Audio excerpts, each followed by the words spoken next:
Postbox 30080-00100 or deliver it to our offices at Standard Group Center, Mombasa Road, Nairobi.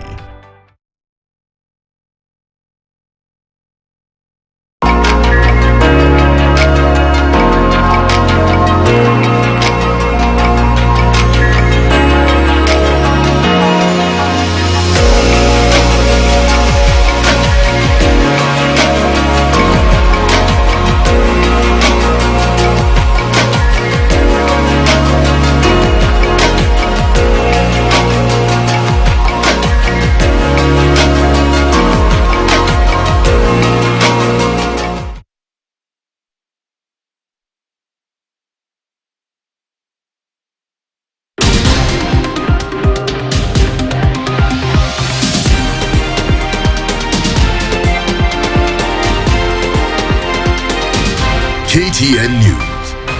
Get the whole story.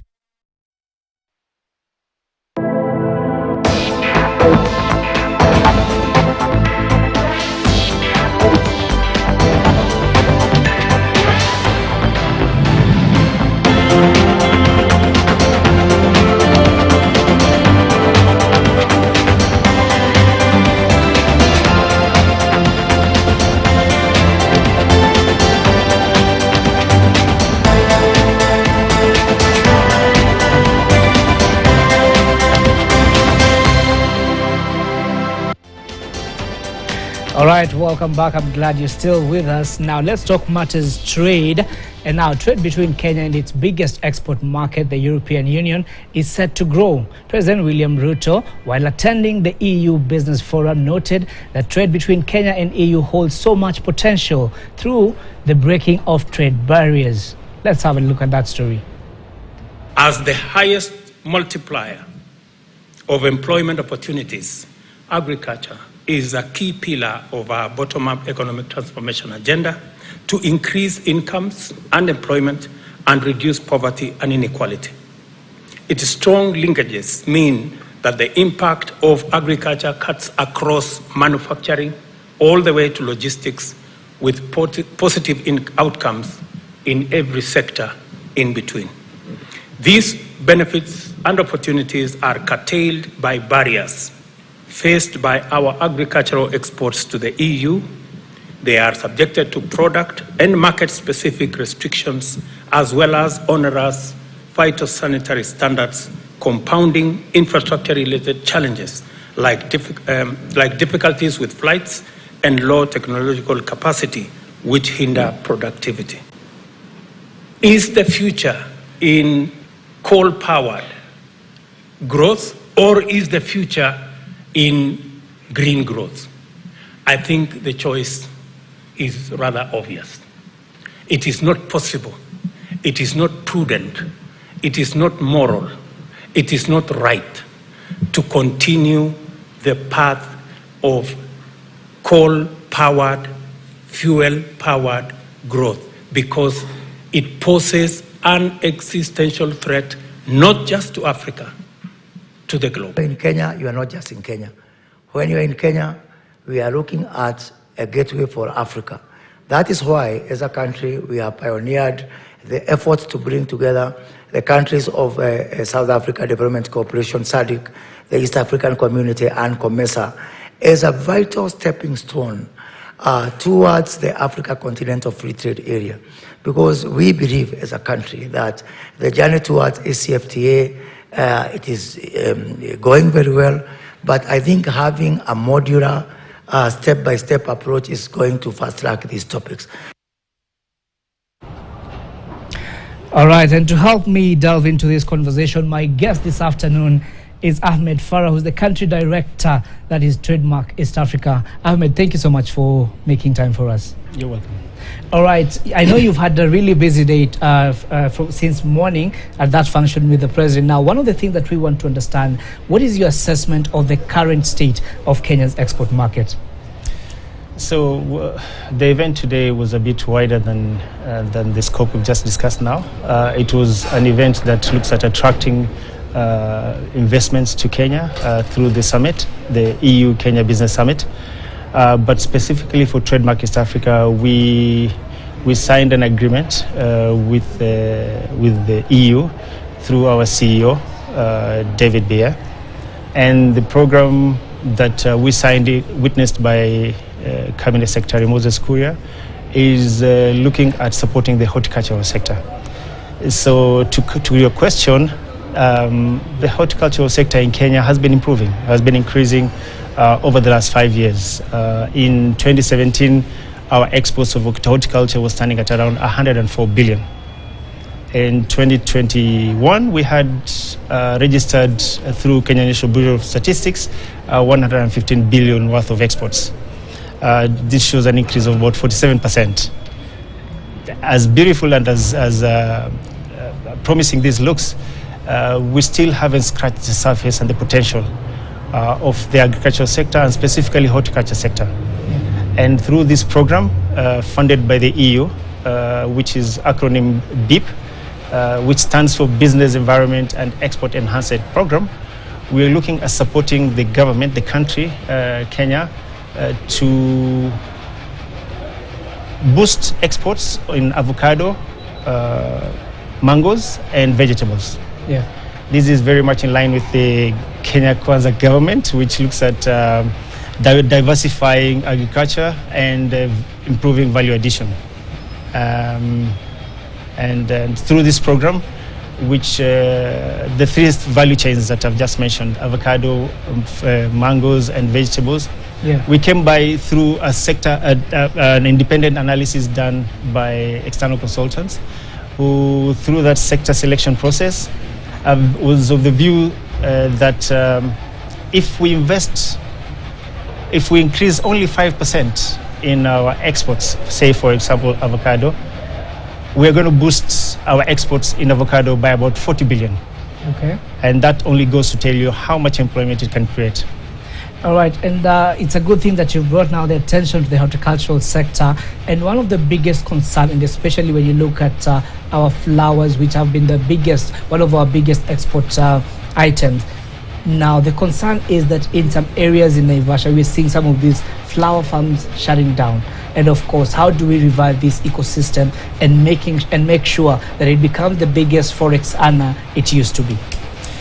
Well, it's basically responding to the markets.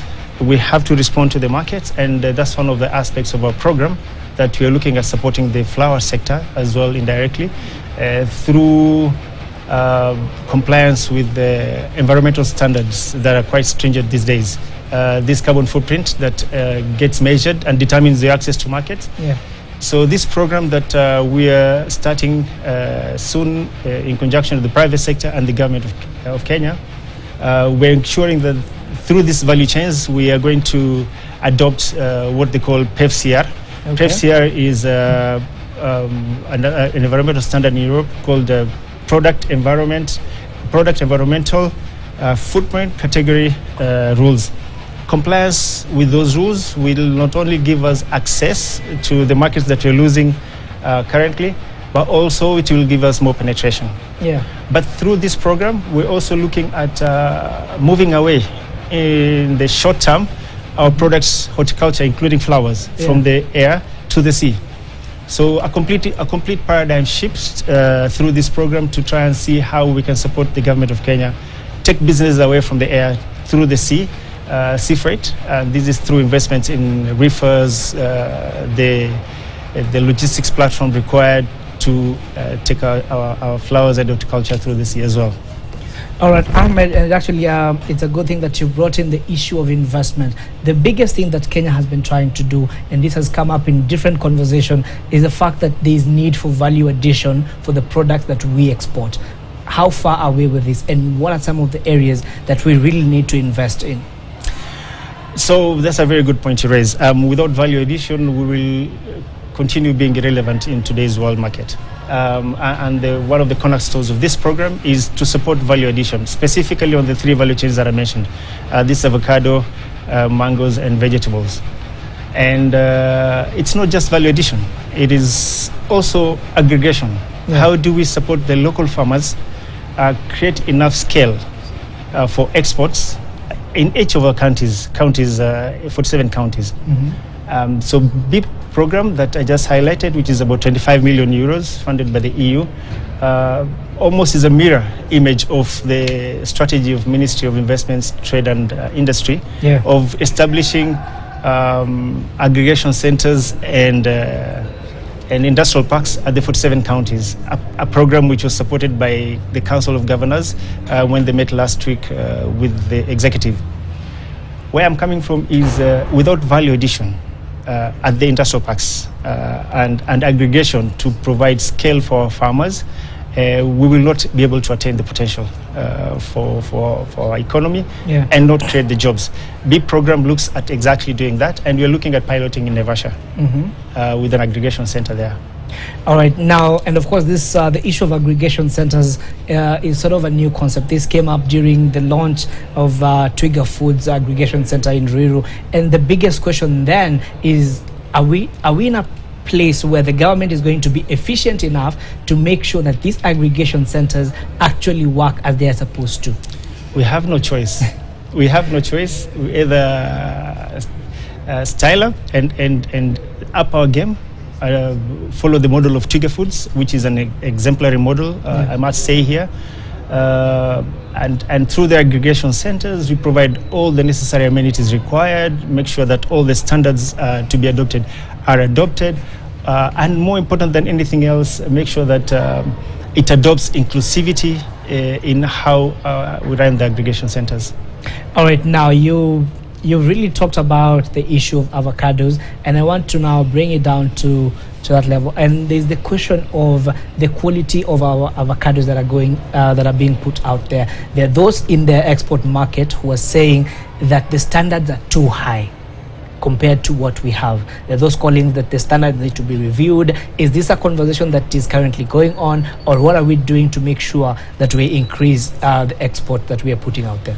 The conversation is going on, and it's a response to a market that the government of Kenya has to provide an answer to the businesses. And also through dialogue with the Avocado Association of Kenya, come up with ways that we can respond to the markets. But like I mentioned earlier on, there are mechanisms already in the program, the BIP program that is funded by the EU, that is meant to address that. And this is through meeting the environmental standards, the PEFCR I just mentioned, and also increasingly in the short term, say 2 to 3 years from today, our vision is really to make sure that most of our horticulture, including avocado, is through sea freight. All right, and in terms of revenues that we are talking about, with all this investment, you've talked about 25 million euros. Yes. That's right. And with all this investment, what kind of returns are we looking at coming back into Kenya? For Trademark East Africa, from the assessments that we did, our program is designed to facilitate certain things, and this is the diversification of our business portfolio, reducing the time and cost of doing business, supporting the government and the private sector improve the business environment. But like I mentioned earlier on, with a minimal target of increasing 5% in, say, avocado, we expect no less than 40 billion increase in the total turnover into the country.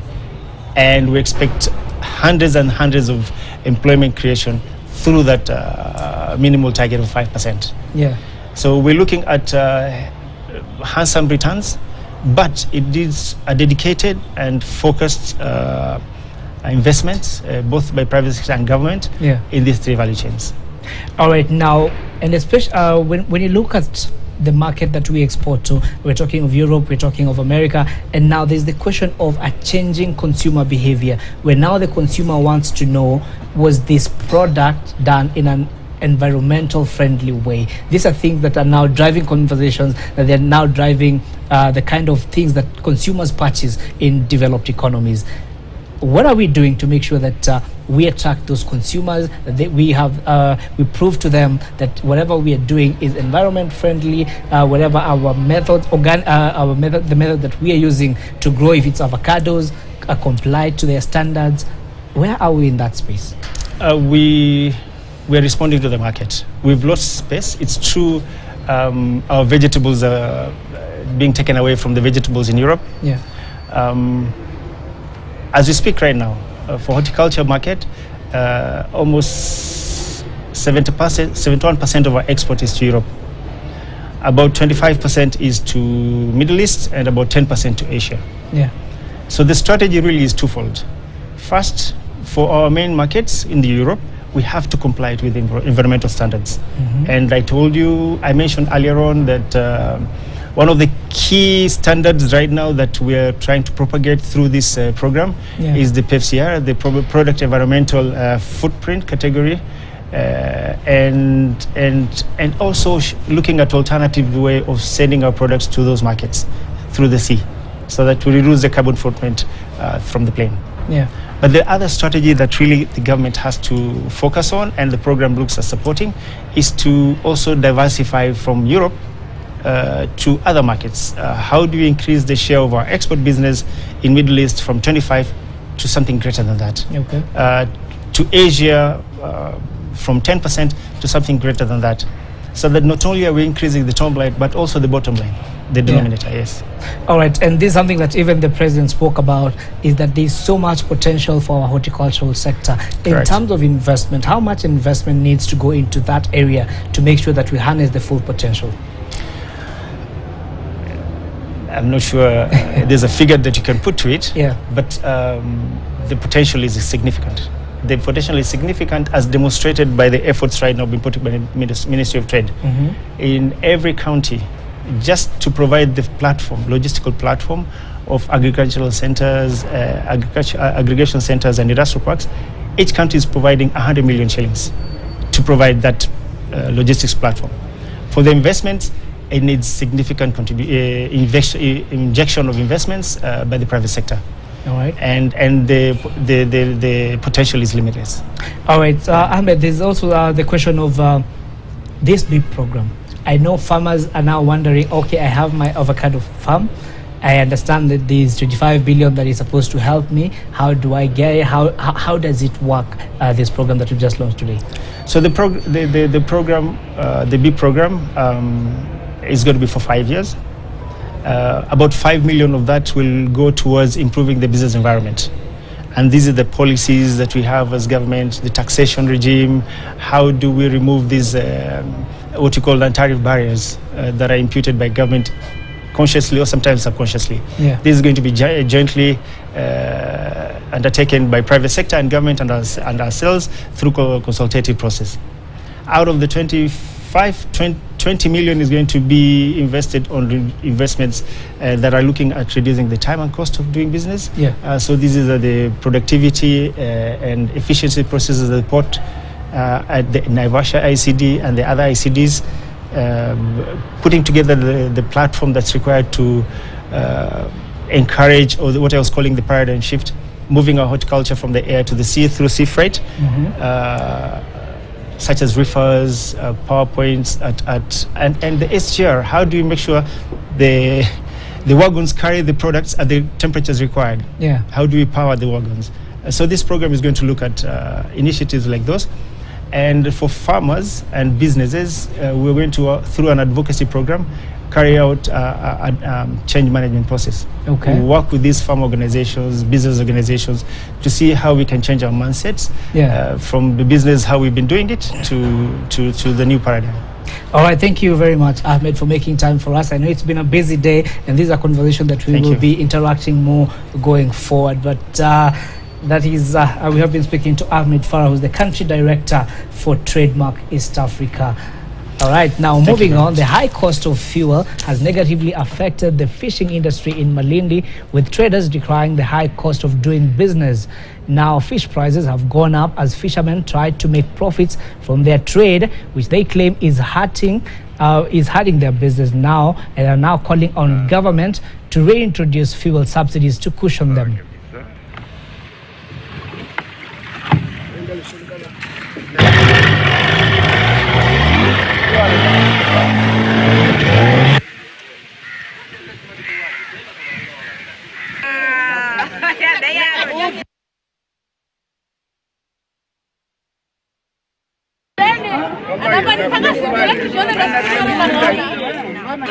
Samaki wangu wenye nachukua tafi, Nikipata kama hawa puju, mbono, nilikuwa nikichukua wengi, hata ilikuwa nikachukua kama kilo 30, 40, lakini saa hii samaki wenyewe wanakuwa wana shida. Hiyo ni la kwanza. La pili, bei yake iko juu. Kwa sababu tulikuwa tukiuziwa kama 180, tunapata kama kilo 10 mbono, tunapata kwa 1800. Na saa hii wamepanda samaki. Kilo moja tunauziwa 220, 250. Tukirudi upande wa tafi tunapata hata 300 kilo. Vyote vyaletwa na sababu ya bei ya mafuta. Mafuta yako juu. Mafuta yakiteremka bei, pia sisi tutateremshwa bei hao samaki. Mazingira ya samaki yanatoka, lakini yako ghali kwa sababu mafuta yako juu.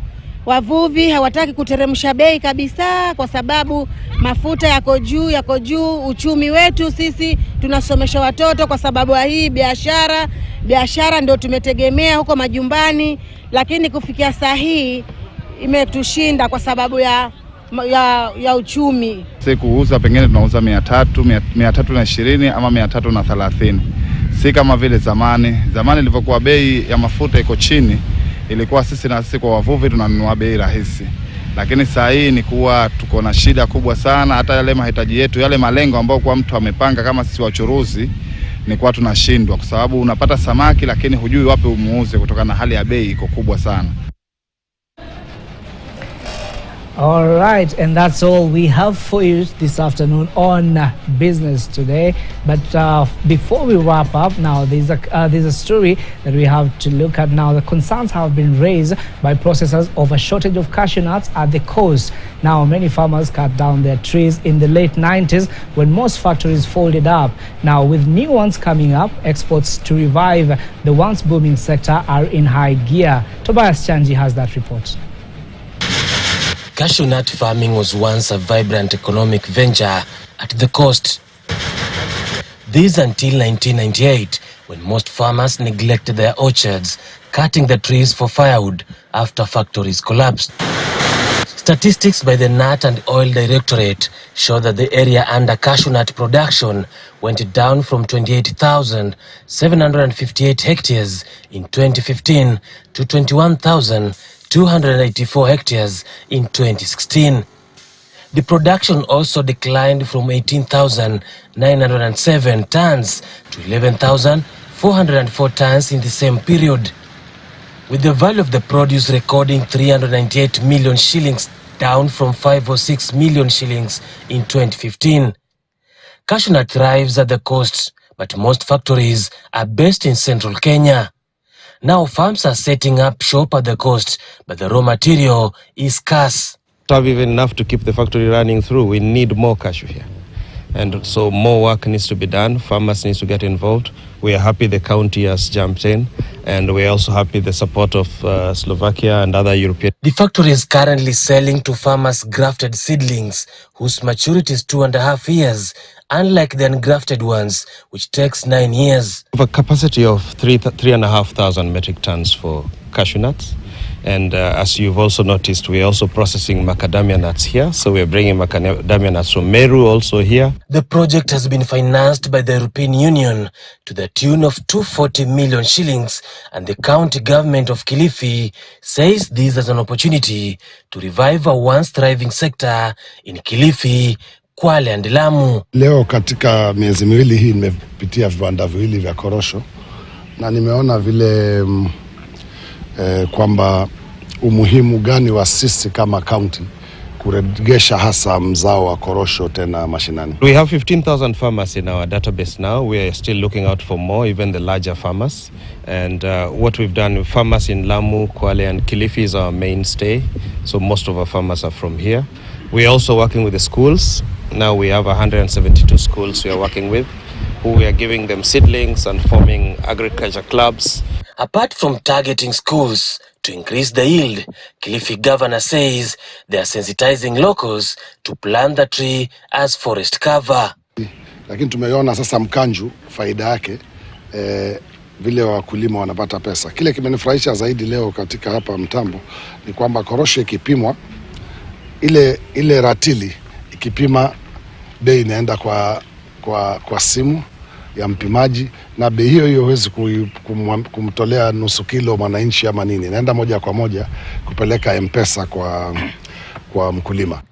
Among the EU partners is Slovakian government, which is supporting 15,000 farmers. Of the partnership, of course, I mean, Slovakia has been active in the coastal area for quite a while, and this is one of the great examples. Together with the European Union and other partners, Slovakia has been quite active in order to support and use the development assistance in order to support the trade. Tobias Chanji, KTN News, Kilifi County. All right, thank you very much for keeping me company this afternoon. Let's do this again tomorrow, right here on KTN Business Today. My name is Jimmy Mbogombiria. KTN is coming up next.